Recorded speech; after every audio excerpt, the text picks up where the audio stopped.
right, here we go, ladies and gentlemen.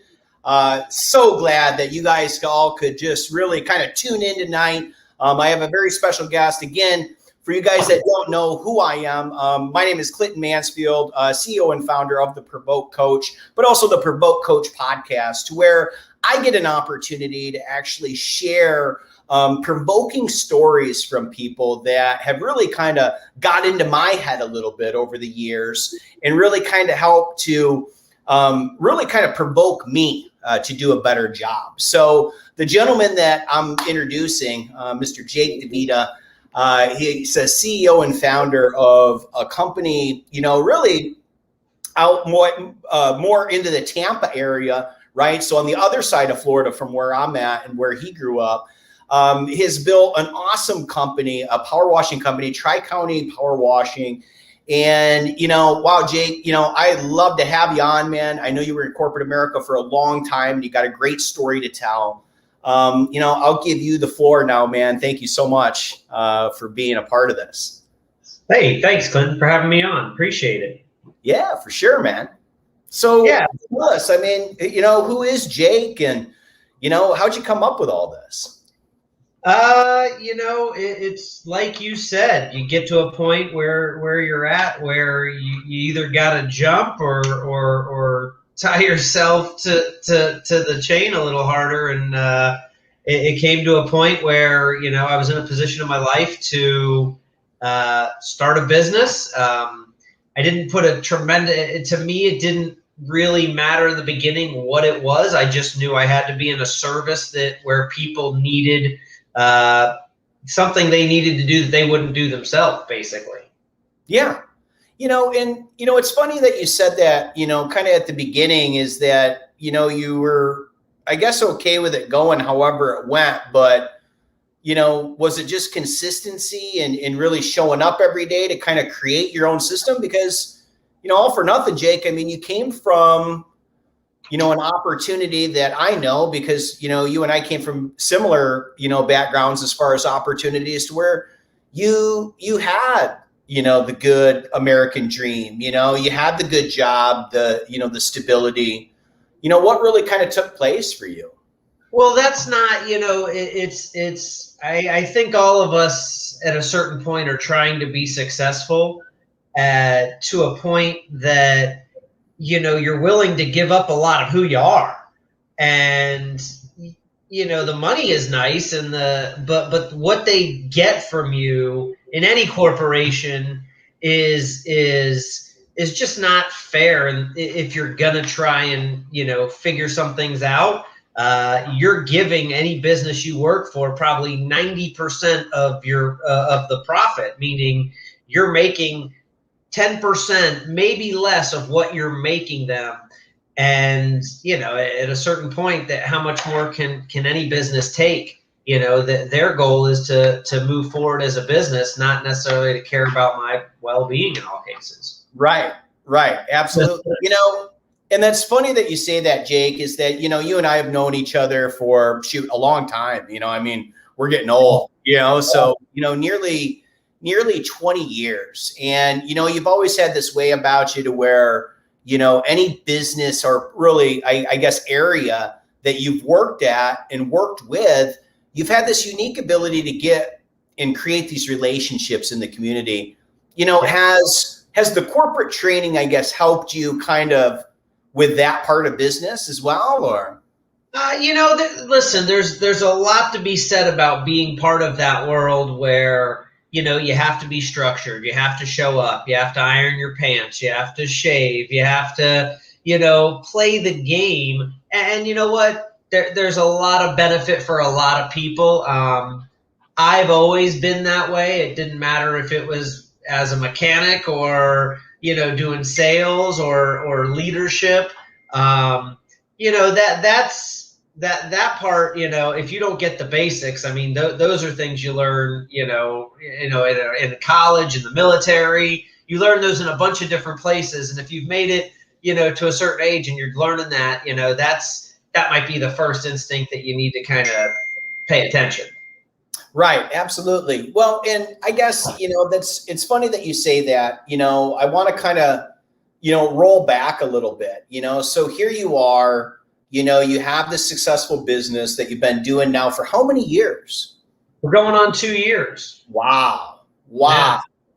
Wow. And you have how many clients? I mean, I think the first year we did somewhere between 350 and 400 clients, anything from small driveways to giant paver cleaning and sealing jobs. So, that opportunity is, and it's great. We haven't even gotten to the reoccurring business you get in this industry. Right. So I guess you're at, kind of that point right now to where, you're scaling on that second time business and that referral and that regular, customer base to where you're building year and year and year after. Is that correct? I imagine so. I'm still new enough to where the return business hasn't called. I've cleaned so well, their stuff isn't dirty yet. So, I imagine though they have all my information, and it's is however they found me the first time, they probably won't have to search for another person to do it anymore. Right. So I mean, your work, speaks, eons, right, in the referral business, because I mean, look, that's probably how you built it, right? I mean, how did you do that? Because I'd be interested to know, like, here we go, Jake jumped in with both feet. Totally something that was not his play, right? And then, you just did it. Talk to us a little bit about that. So, my wife and I had been talking about, what's been going on with where I was at with work. And I had a friend who a few years before had done the same thing. He was with a corporate America for 25 years, and they stepped him back into a position that wasn't what he was willing to do. He left and started a pressure washer company, and I watched him grow for 5 years. When the time came for my company to do the same thing to me, I just already said to myself, if this was to happen, I know what I'm going to do. And as second it happened, we just started doing it. I had enough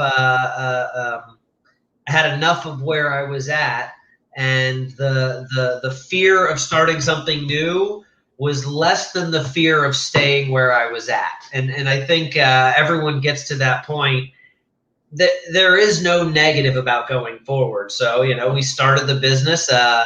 I think everything happens for a reason. The first place my business, the company had put me, was right next door, literally within a mile of the place that builds pressure washers. Wow. So the place they moved me right away was next door to that place. So I said, that's kind of weird. So I went and met them, and within 30 days I was building my own trailer, and and started, and then one of the things I did that my friend told me was I went and joined just a marketing group. I think I told you a little bit about it. Yeah, the other day. And it's the same thing that we've all done. You go out and meet people. If they like you, they typically will use you for most of whatever services you're offering. You just said something that, was pretty appealing to me. And I've heard you say this before, maybe in a different way. But you said what you get or what you receive in negative, right? In staying where you were at was greater than, greater than the positive? Yeah, the pain of staying where I was worse than the fear of doing something different. Like, that was the biggest thing. Could you stay there in that situation, or do you have to, I can't stand in the fire for any longer. Right. It's funny. I've always said that any business would have to fire me to get me to make a change, and they didn't really have to. They just had to put me in a place I didn't want to be, and that creates all sorts of provoking moments that make you make change, and it's the craziest thing that we're so afraid of change, where it's the most liberating and freeing thing you can do is to make change. Right. It's absolutely crazy.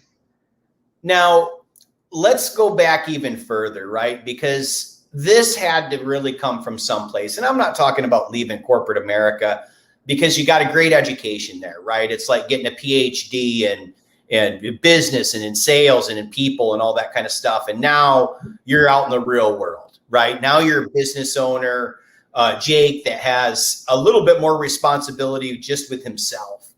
Where did all that come from? I mean, if we go back to, how were you brought up? Where were you brought up?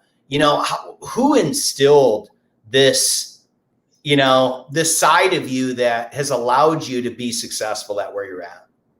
I grew up in Florida and in Georgia, and I'm very lucky. I've had a lot of people in my life that, have always been kind of giving me good advice through the times. My grandparents were around. I have a bunch of uncles who have always taken care of me. My mom and my dad, they've just taught me so much about how to make it in the world. And then, I went into the military when I was right out of high school because I had no clue what I was going to do. And I tell people, nothing will teach you faster than getting smacked in the face. Right. So, you do. And if you're hard-headed enough, you get smacked in the face a few times and you learn. Some learn after just once or twice. Some take 10 or 15 shots. But, I got to see a lot of things in this world that showed me that, anything that we're really dealing with is very small. I was in the Navy and I got to go do a deployment overseas. And, it's the rest of the world is nowhere near as fortunate as we are. So if for us to stress really anything, is pretty hard to think about for me. Yeah, I'm glad that you brought that up because, sometimes people don't get a chance to really see anything beyond their environment that they're in, right? And especially the world that we live in now, nobody's really been able to travel much of anything over the last year, but nonetheless, they really haven't been, in these different areas, throughout the world. How did that kind of change you? I mean, because you're right. I mean, I think we're very fortunate for where we're at. I guess, where did you go and what was that one thing that you kind of took away from that experience? It's so this was in like 1999. We did a deployment overseas. Went through the Mediterranean. I was on an aircraft carrier, and I think the first port we pulled into after going across the Atlantic was Turkey, Antalya, Turkey. It's a dump. You get off an aircraft carrier and you walk into bombed out buildings right around the corner from a McDonald's. They don't have air conditioning. And I know it sounds weird, but once you see how most of the world lives in developed countries, you can't, there's nothing over here that is really that bad. We have it so good that maybe that's just part of it. There's not a lot to really worry about, where we live. We're very, very fortunate, and I'm so happy to be where I'm at for that reason. Yeah, I mean, I experienced that, the first time that I went to Africa to visit my wife's family and where she came from. I remember being young and, having a lot of money, making a lot of money with corporate America. And, you make money for a long time, you spend money for a long time, and you kind of, you become like a spoiled kid, really, in a lot of ways. And then when things are different and you notice how much happier people are with less. Yeah. That really struck a nerve with me in my early 20s that really kind of helped open up my eyes a little bit, especially with gratitude. So I'm glad that you brought that up because so now we fast forward, we go from Jake understanding the way that other people live, and thank you for your service too, by the way, as we're talking about it. But now you come back to the States. What did you do next? I mean, how did you take that and put that into something?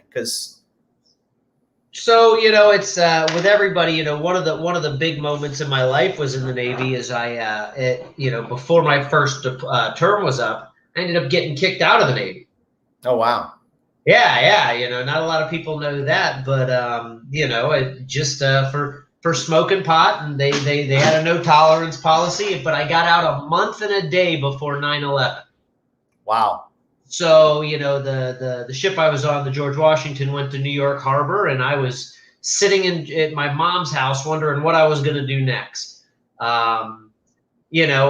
22 years old, just had a pretty big defeat from what I thought would have been a successful career. I went down to Florida and I got a job as a mechanic working in a warehouse setting for my uncle, fixing pieces of equipment, loading trucks, just doing anything. I thought, and I'll be honest, I was making $12 an hour and I thought I was, living big, Right. Those are some happy times. I had enough money to pay my bills and party on the weekends. Right. Wow. Yeah.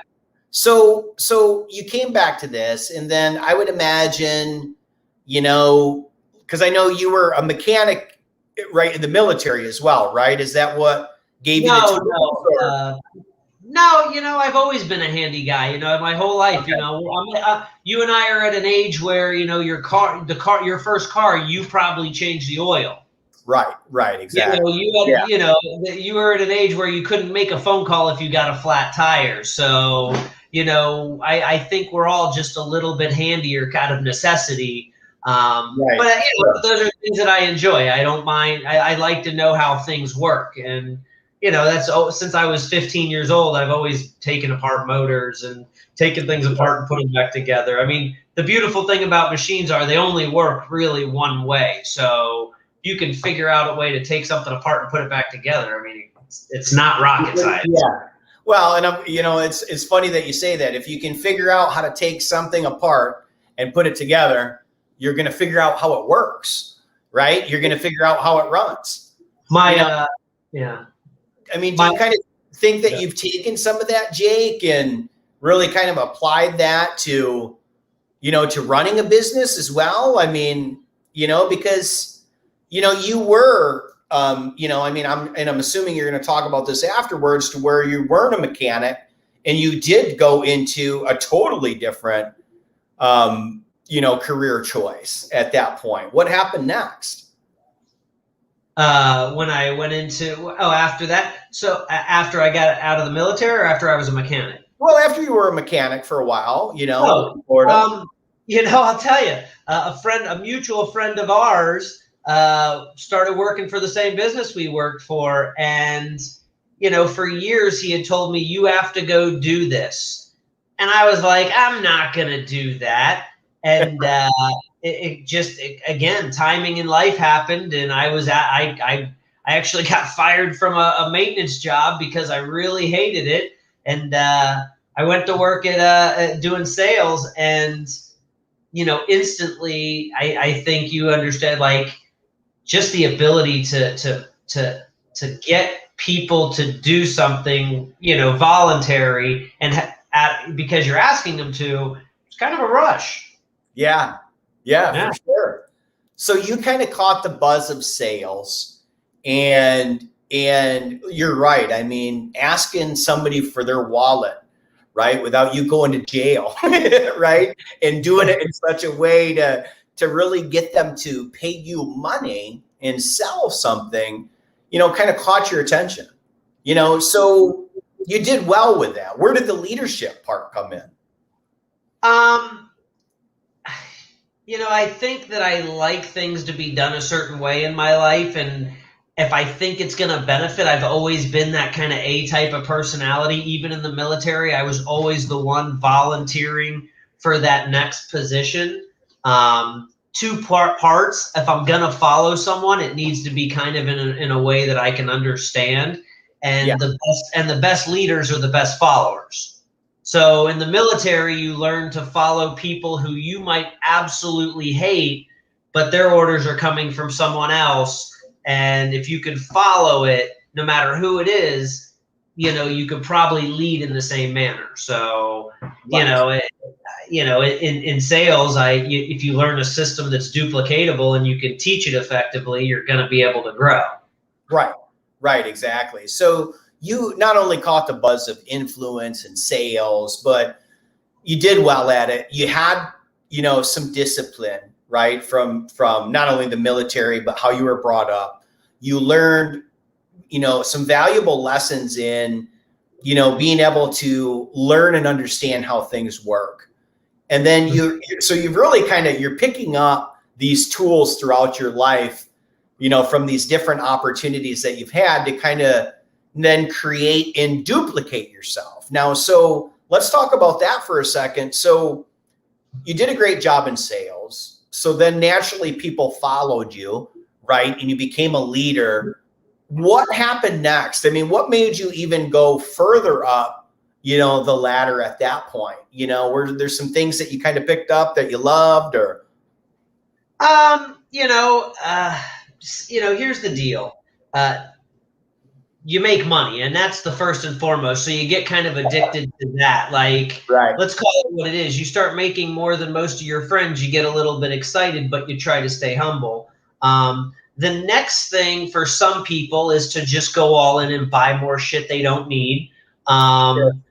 The other thing is you start devoting some of that time and effort back into other people. I did it just because I kind of like, other people around me to be happy. And if you can show them a way to be successful, they'll naturally be happy. So, we were in a profession that makes it easy to teach others, and watching other people grow is something that I think any corporation picks up on. So if you're anyone who can, honestly care about people's growth just for their benefit, your employer is going to recognize that and move you up to the highest capacity they can, and still where you can keep helping them. So, I mean, it translates to any business. If you do right by people, they will typically do right by you.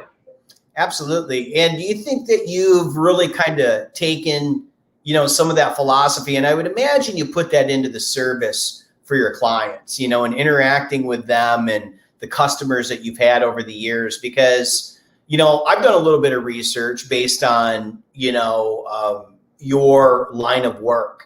Right. And, especially with you not having, 10, 15 trucks on the road, you're pushing out some pretty good numbers for, not a massive corporation out there. What do you think that's from? I mean, is that just that service that you provide to people, or? Well, I don't think I'm the cheapest guy, but the volume is based on one major thing: being organized and being aware of, where you're at. There's two things in my industry that I think are important. It's pretty funny. Don't drive all over town for estimates, like, unless you're going to do a job in an area. Be efficient with your time. I think too many people just go wherever without thinking about their day. And if they have a list of 5 things, they'll drive all over the place, where I sit at my, honestly, while I'm drinking my coffee or while I'm at the gym in the morning, I look at my calendar and I move stuff around to be the most efficient as possible. I don't really start my day till 9 after I take my kids to school, and I try to be done by 4 or 5 o'clock. But if I can squeeze in, the amount of work I want to get in, you have to be efficient. And if I know my calendar, I know how long the work I'm doing is going to take, I can squeeze in, hundreds of dollars of work in a day, whereas some people can only fit in a couple, a lot smaller amounts of work because they're not organized. Yeah. And I appreciate that too, because a lot of people, they don't, they work harder, not smarter. Right. Yeah. So, they're always trying to, there's, I think that old saying, and I forgot who said it, so I'll try not to, quote it or butcher it, but it's like, you don't get paid for activity, you get paid for results. Yeah. And, some people, like you said, like, you could really drive all over town just because, that's what it says on your calendar, or you could be efficient and effective and say, hey, I can touch this area, in the afternoon, this area in the morning, and I'll be home at a halfway decent time. I think the biggest thing that I found with running my own business is that your potential customer, your any person, any business person you work with, they need good communication. And then at any business in any line, I don't think people give enough communication, meaning you don't give enough of explanations of what you're going to do. And to understand, like I have to be very clear. I probably over explain what I do to my customers, but there will be no questions. And if there's no questions, I'm not going to get no's. I'm going to get okays. I'm going to get yeses. And it's something simple. How am I going to clean the driveway? I mean, again, I'm not launching rockets, but if the customer feels comfortable with what I'm saying, right, it's not tough. And then, you follow up with a customer, you save their number and you put their name in your phone right away and you send them a text message. I mean, the little basics that most successful people know inherently, to follow up, to return, send an email, to send, to be accountable and follow up quickly, is something that a lot of businesses don't do. Everybody's great customer service until they're busy. Right. Exactly. Yeah, exactly. I'm glad that you brought that up, because I think that, kind of what you're alluding to is to, and again, I'm always full of, kind of analogies and metaphors and whatnot, but, it is like that old saying is that, you listen to fully understand rather than just listen to respond. I noticed that in, business, sometimes people are glazed over, man. And like what you're talking about is, over delivering and not really so much under promising, but like, you're right. At the end, there should be no questions. Why? Because you've been 100% thorough with your explanation. And I think that a lot of business owners, they assume that the client or the customer understands. So they forget a part. That's like you saying, hey, yeah, so we're going to go ahead and take care of your driveway. Don't worry about it. We got you. We're cool, man. Don't worry. Like, and then at the end, they're drilling Jake with all sorts of questions. Do you find that a lot more in running your own business now? It's the same thing that applied in the corporate world, the same thing people told me for years. The way I am, the way you are, you're not going to get those issues. It's funny, if you go to any service and look up Google reviews, seeing a bad Google review in a service business, in a AC, pressure washing, any of these businesses where you are actually dealing with the customer, it's pretty hard to get a bad review, because before I leave, I'm getting a check or some form of payment from the customer. I ask them, how does everything look? If you take a walk around, and it might be any industry, but for me, to get a bad review or an unhappy customer, you really must have missed them. Right. You must not have had any conversation. It must have been just about the business. To me, every customer is now going to be one of my friends. If you're saved in my phone, you might get an invite to a party. I mean, and it's something as simple as that, to build a community, to build a strong community, it takes a community. I'm also the guy that will also come help one of my customers or anybody do something that I don't do. I helped a customer organize their garage so she could park her husband's a handicap van in the garage. Right. I didn't charge her that. I already got money from her for something else. You just try to make it where they can't go without you. Yeah. Well, and I think that that'll go a long way, Jake, is that, you have this mentality. And I think that, I really kind of want to move on to, not the business owner, Jake, but some other things that you've built that, I'm pretty proud of you, and, proud to call you a friend, and really kind of watch. Our kids have played together, in my pool, you guys come over and come out of your way, to kind of come hang out with us, for, a few afternoons. Does that translate the same, being, a father and being a husband and building this, not only this business, but I mean, have you used kind of some of the same things in building your life outside of this? I've always been kind of the same every day. I don't change a lot. I think you got to be kind of consistent.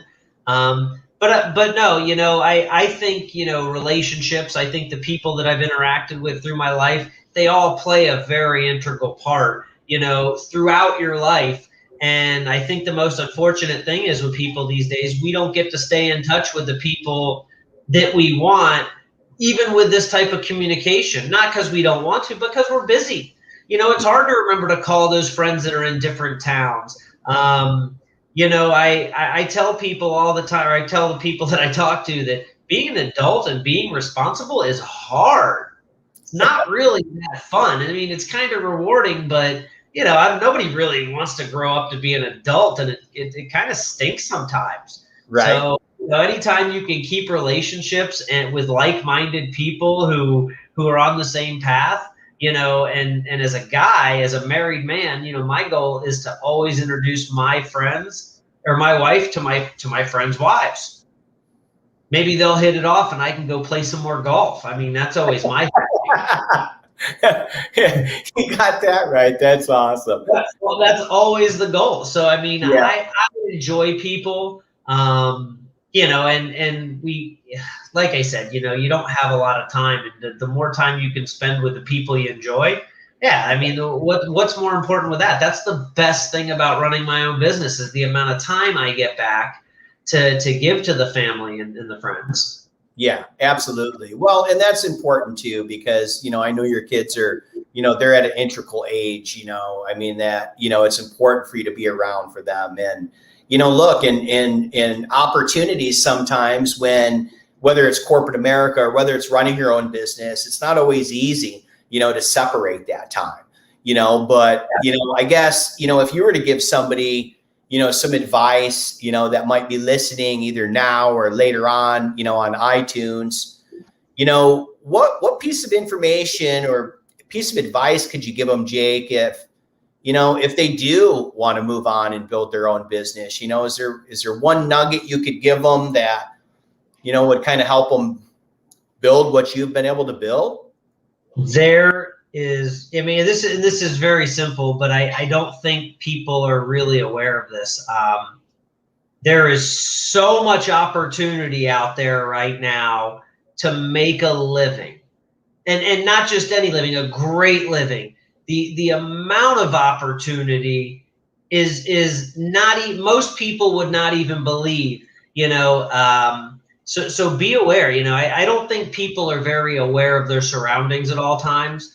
I think you and me probably drive around and know every little road and every little back road and every angle. I stare at maps just so I know where I'm going. I always tell people, like, if you don't know which way north is, how do you know where you're going in life? And there's so much opportunity. It doesn't matter. For anyone who's thinking about doing something, go start any saturated trade that there's a million guys doing it or gals doing it, and give the best service, and you'll make more money than you're currently making now working less. Right. It's so real that it's unbelievable that working for the corporate world will blind you from that. And the last couple of years, I've been the biggest proponent of all of my friends just going to start their own thing. I don't care if it's whatever they do, just go start it for yourself. Yeah. And it's crazy how much opportunity there is out there. People don't believe it. Yeah, and I mean, it's scary because you're right. I mean, I think you're sheltered and you don't really look, and you don't, you never know what's out there until you look, right? Yeah. And you never know what opportunities are around the corner unless you actually just get out there and make it happen. But I like what you said, Jake, is that, don't try to reinvent the wheel. If there's something that people are doing out there that they're very successful at and they're doing it, go out, make it your own, and provide the best service possible. Oh my God. Do that. Yeah. I mean, that's fantastic. Well, listen, dude, look, Wow, what an awesome conversation. I definitely appreciate you, brother, being on. I mean, this has been absolutely awesome. I've got your stuff, scrolling here at the bottom, obviously on Instagram, on Facebook as well. I'm assuming, what is the email address? Not the email address, but the website. Is that the best place to find you, or? Yeah, team at tricopowerwash.com. That's my email. My website's www.team@tricopowerwash. Let's see, it's www.tricopowerwashingcompany.com. They can reach out to me via email. That's one of my goals this year, is to actually focus on any social media and any marketing. We grew so fast and got so much business the old-fashioned way that I don't use the social media that I should. I think we just started our Instagram, just now started our Twitter. It's crazy. Nice. Yeah. So I have goals now that are a lot more less about survival, because we're there, and more about growth. So more about scaling your business. That's awesome. Yeah. Well, dude, I really appreciate you being on.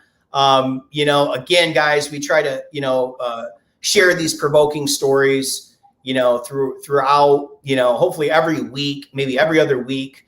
If I can get some awesome guests on like Jake today. Again, Jake, I definitely appreciate it. Stick around after the call here. But ladies and gentlemen, the Provoke Coach podcast, episode 7. We have some awesome people coming up too. So try to tune in. Remember, what we try to do is we do try to raise awareness for some good charities. So you can find us on iTunes. You'll find us over on Spotify as well. So you'll have some ads in there. I'm trying to raise money for these good causes that we can actually give back to the community and provoke positive change. So I appreciate it, guys, ladies and gentlemen, and we will talk to you soon.